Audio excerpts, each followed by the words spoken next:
I just woke up, but I was kind of ranting and talking to myself, but I feel like it would feel a little less weird if I talked to the camera, so hello guys. My name is Azure Horn. I am an undergrad at Ohio University studying plant biology. Okay, I really want an undergrad in a minor in political science or sociology. My grad with sociology is that I'd have to take an extra math class, and I don't like math like that, so I'm going towards political science, but I was thinking about maybe getting a certificate in sociology. Done. But I'm currently taking global politics, and I'm also taking inequality and change, like from a sociological perspective at the same time, and those are really, really good classes to take at the same time. And I think I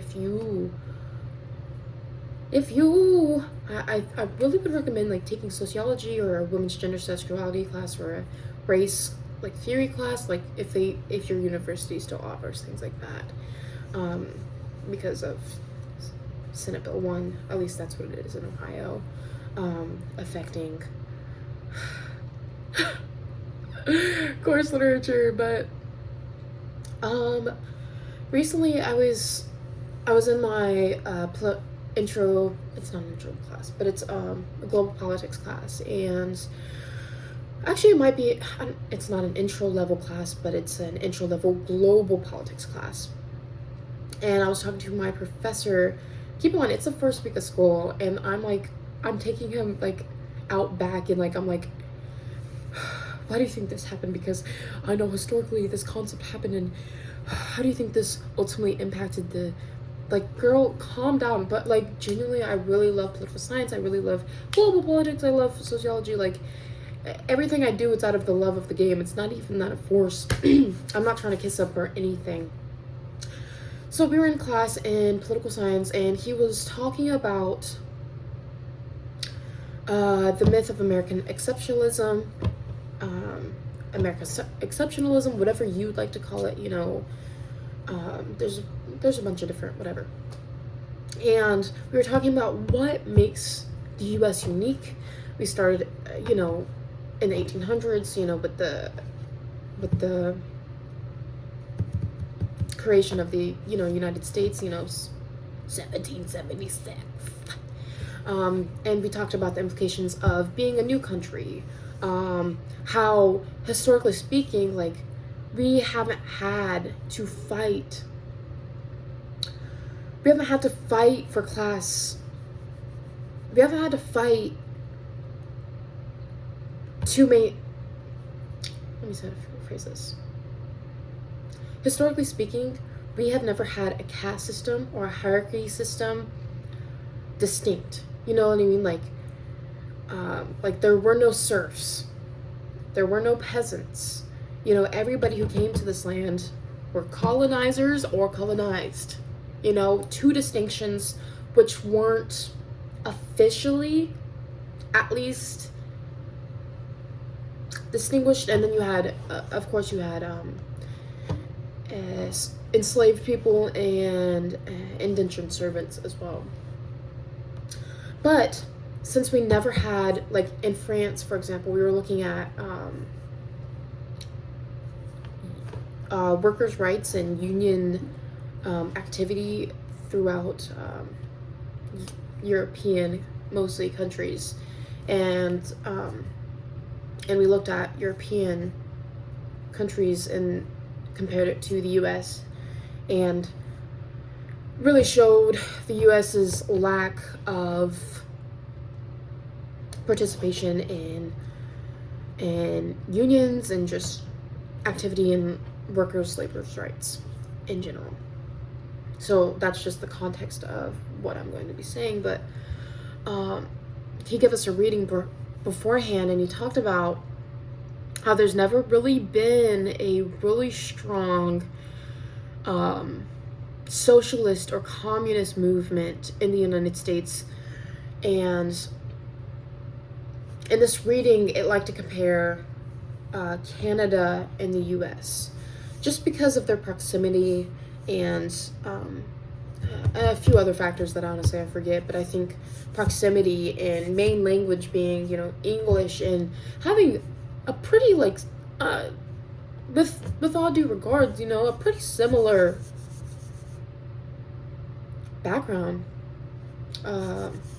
Obviously, whatever. Obviously, there's some big differences, but historically speaking, it's not. Actually, it is, but compared to Mexico, it's a very different origin. And it talked about, like I said, like how little socialist and communist movements are a thing in the U.S., right? And obviously that's perpetuated by our bipartisan system. When you go to vote, it's winner takes all. It's one versus the other person. It doesn't matter if the other party has 51%. Their winner takes all. That one party holds all of the power. And so that discourages other parties from even participating, but it makes it almost impossible for another party to even want to emerge. There we go. That's a good word. But something like I was reading this data, and I was like, I was putting the reading and the slides together, and I'm like, well, obviously 1960s, the Red Scare, the Cold War, like, what are we talking about? Like, obviously that makes the U.S. different. I came to this class like 20 minutes late. I don't think he necessarily mind, because I was participatory, but I felt embarrassed because I got the times wrong, and I just had to get that off my chest. But I made up for it because I'm goated. Like, when I say I just woke up, I've been talking about this since I woke up. But anyways, he's like, did you move ahead on the slides? I felt embarrassed because I was like, no, like, why would you accuse me of that? Like, you think, like, I'm trying to, like, yeah, like, oh, I'm not like that. Like, I'm a critical thinking queen. Like, I can put two and two together. And he's like, we'll get to that later. Fuck you mean. Oh my gosh. But I was like, why would you say that to me? Gosh, I'm just a girl. But anyways, after class, well, I had this question I was going to ask. And that wasn't even my question. That was a statement. I had a question following the statement. I had to lead with a statement, though, to ask the question. Here was my question. My question was, why do we see that even in other European countries comparative to us? Because obviously during the Cold War, we had allies, right? Why even in our allied countries, is there an increase of people in things like communist parties or socialist parties or populist parties or any other parties? Comparative to the U.S., because obviously this propaganda wasn't just in the U.S., like Red Scare wasn't just in the U.S., right? I just can't help but to think that it permeated outside, because everything does, everything that you think was isolated in your life politically was not. Could have started somewhere in South Africa, like a man who owned a diamond mine, had a child that moved to the United States, became a citizenship, bought Tesla, so on and so forth. You know what I mean? Like, nothing is an isolated, especially in global politics, nothing is an isolated event. Nothing is without cause or result, And something my great aunt used to say is, nothing comes from nothing, and nothing ever could. So in my youth or childhood, I must have done some good, because nothing comes from nothing is nothing. If nothing is going on, that means nothing has happened. If something happens, isn't there a Newton law about that? Oh yeah, every action creates an opposite and equal reaction.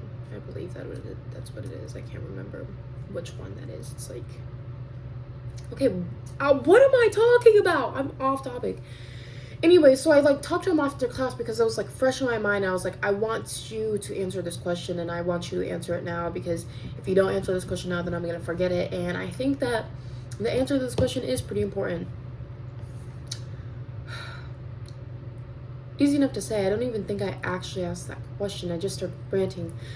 And I wanted to explain myself, like, no, I wasn't like looking ahead in the slides. I was like, oh, the reason I came up with that question was because I did the reading, which was assigned to us, by the way. I did the reading and I came to that conclusion that that is distinctly different. And obvious, like, is that not obvious? Like, have you taken a freaking American history class even once? Like, oh, I took A-Push too, so I would know. Did I pass that exam?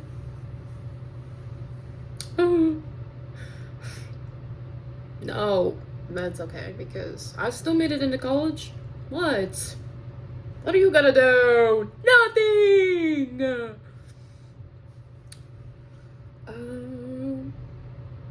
Tous les jours. But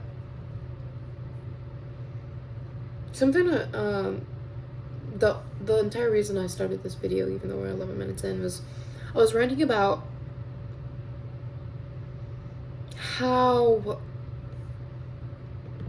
as an American who lives in this country and who's able to, wait, I'll show you what I was saying. As an American who lives in this country, who's able to think critically, and someone who, I grew up like on the edge of Appalachia. I wasn't in Appalachia, but my mother did grow up there, and I live in a pretty rural city. It's not completely rural, but it's like I said, it's the cusp. And my mom did, you know, my stepdad did, my dad did, you know, all of them grew up in rural cities, and the way that they think about political and economic and agricultural policy obviously comes back to me. Like, obviously, when they have thoughts and opinions and I'm listening to them, it imprints something on you, especially from a young age, and the way that they talk about politics. And culturally, even speaking, where I'm at is deeply tied to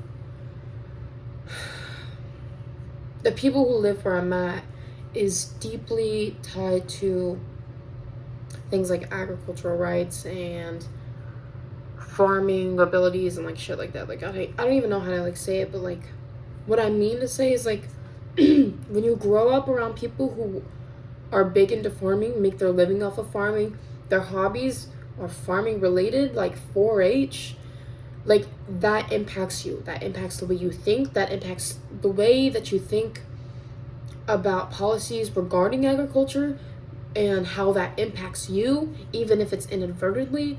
You know, like, it's hard to be around people who are living in that situation and not be intimately tied, especially if you know these people personally, intimately tied to the results of these policies and how these people view policies, whether they are good or bad, from the result, right? Because there could be a policy that passes, you think it's good and great and dandy, but you realize years after it's passed that maybe it wasn't as good as you thought, right? Maybe it is still good, marginally so, or maybe entirely it's just bad.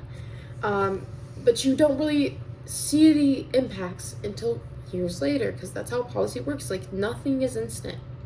Nothing.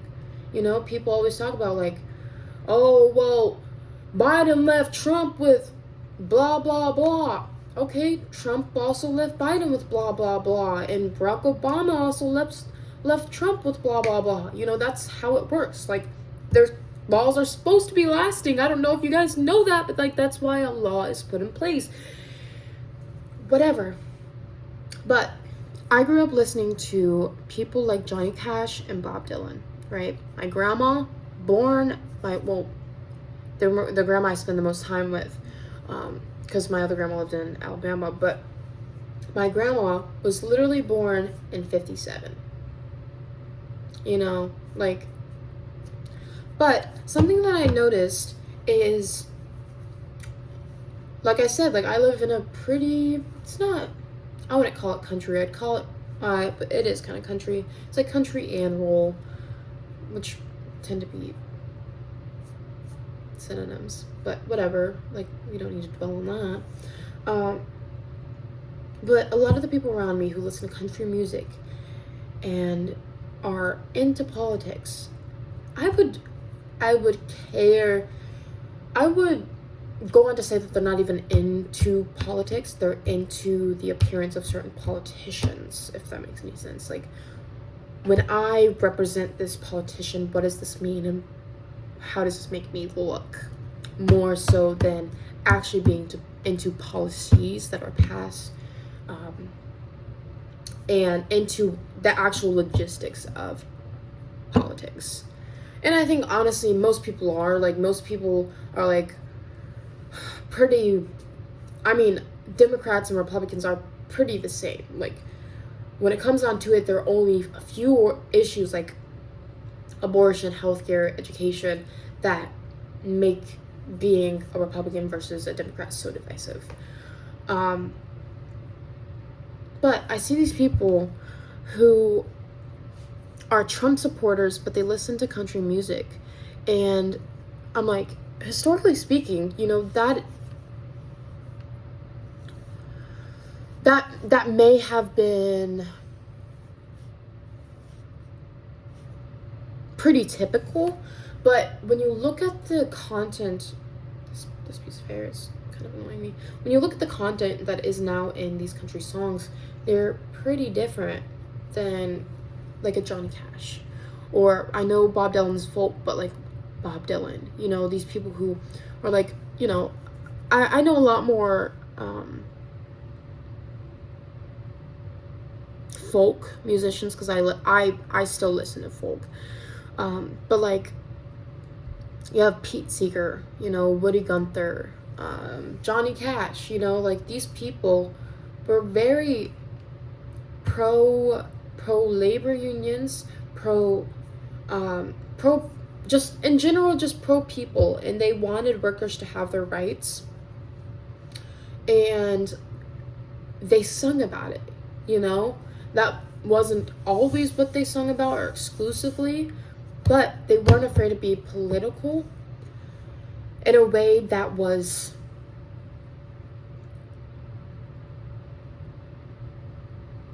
easily recognizable.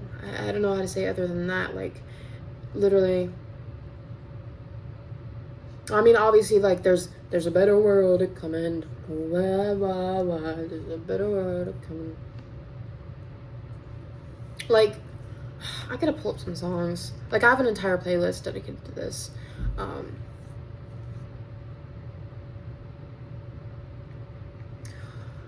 But in the meantime, I'll talk about why I'm talking about these two things and why they seem disconnected and how they actually are connected.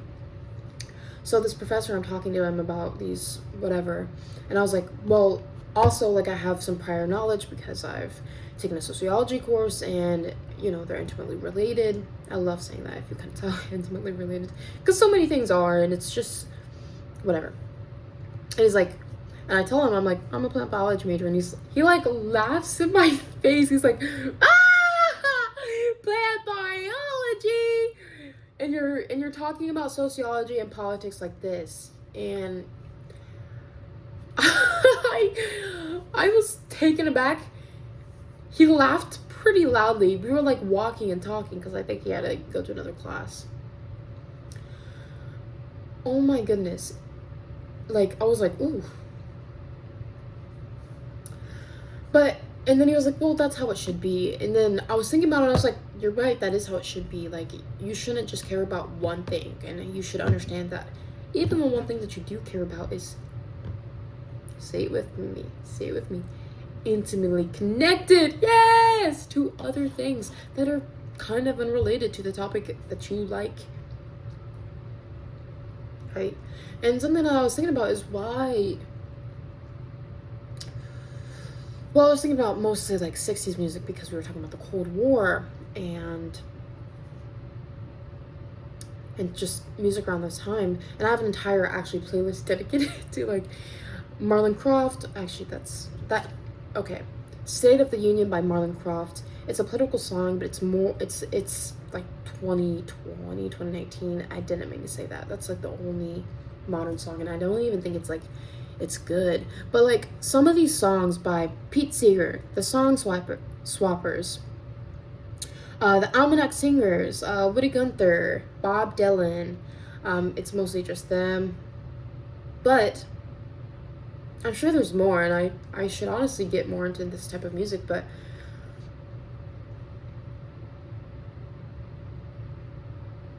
something that I noticed is that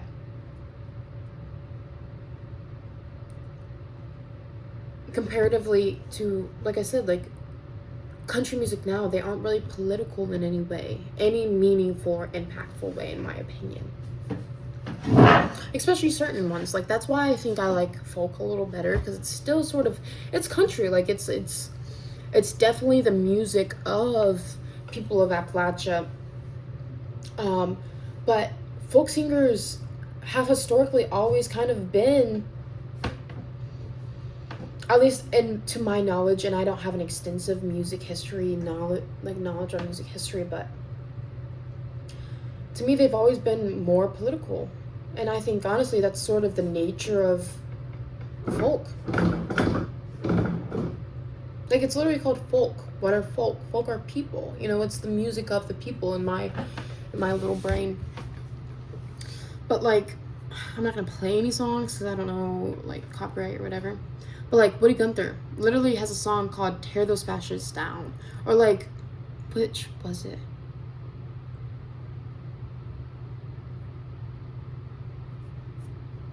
Like The Dying Miner by Woody Gunther. You know, it's like,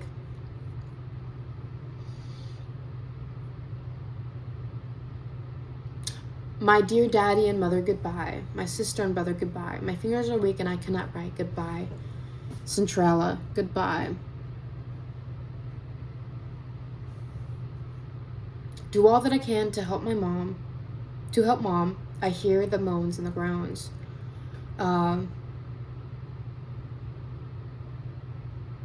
Talking about people in the coal mines dying while trying to make a living wage for them and their family.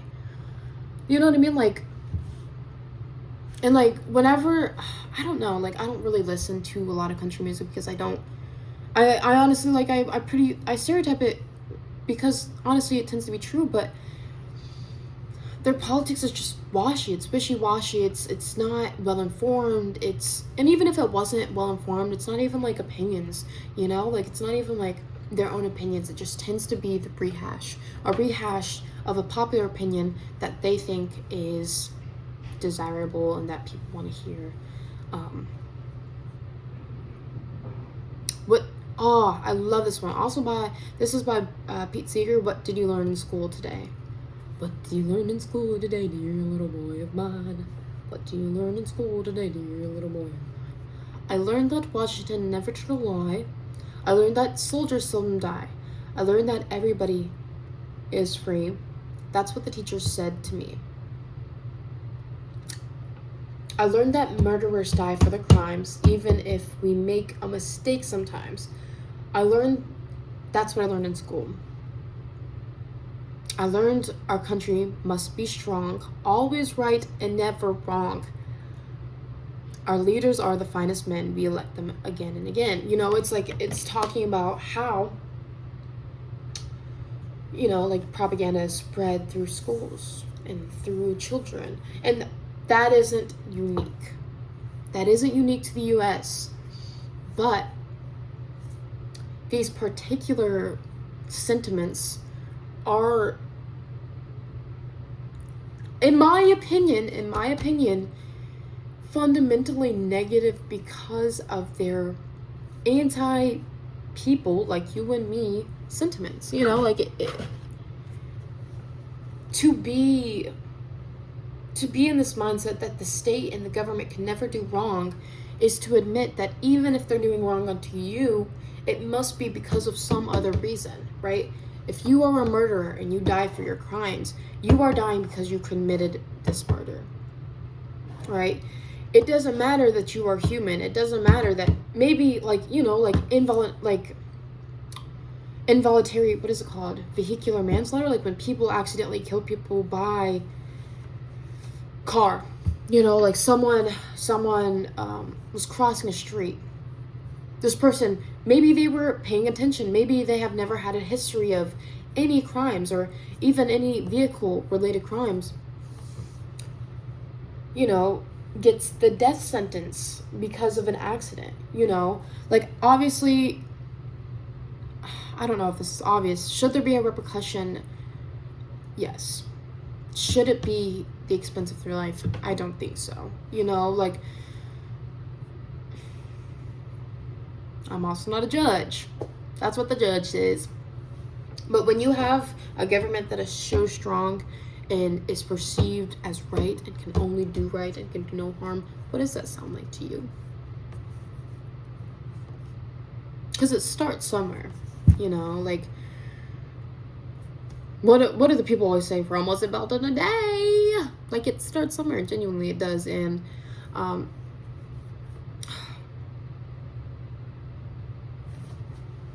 when you start to point out the beginnings of something that could be harmful, people like to be like, oh, you're overreacting. Oh, you're a liberal sissy boy. I am a little sissy soy boy, liberal, like, girl, like, okay, and what?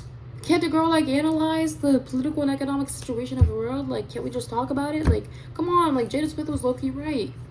Let's talk about it. Dang.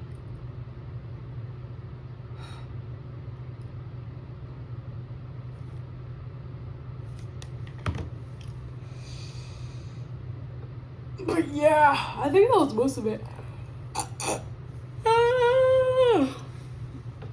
I'm gonna watch this back and, like, nothing is gonna be salvageable.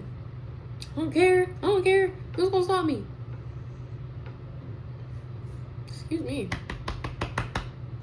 I don't know, it's just weird to me because I am how I am. I don't understand how other people could, like, and I think this is just humans as a whole, and just like opinions are like assholes, you know, everybody has them. Like, everybody has a little bumhole. Everybody has them, like, and I have my own opinions, everybody. And I understand the fundamental thinking that, like, you know, from a sociological perspective, from a sociological perspective, there's something called, wait, what is it called?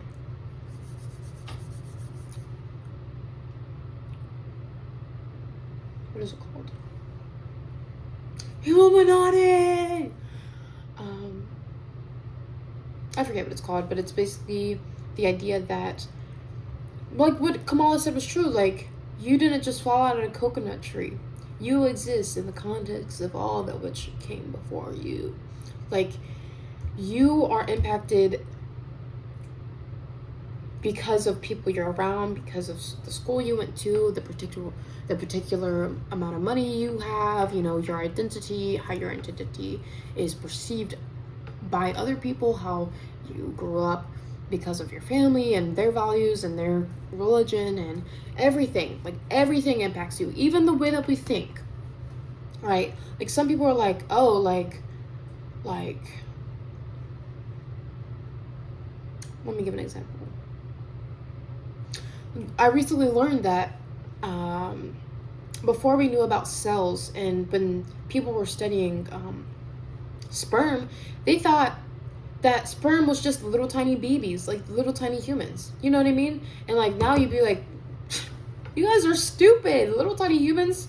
But it's like, you couldn't have thought that they were anything different than little tiny humans if we didn't have all of this knowledge before us that impacts the way that we currently think and the way that we talk. The way that we talk and the culture that surrounds us also impacts the way that we speak. The way that we speak dictates the way that we think. Well, it's kind of like a loop. Like the way you speak impacts the way that you think. The way you think impacts the way that you speak. But that also affects people around you. And that's my whole piece. So thanks for watching.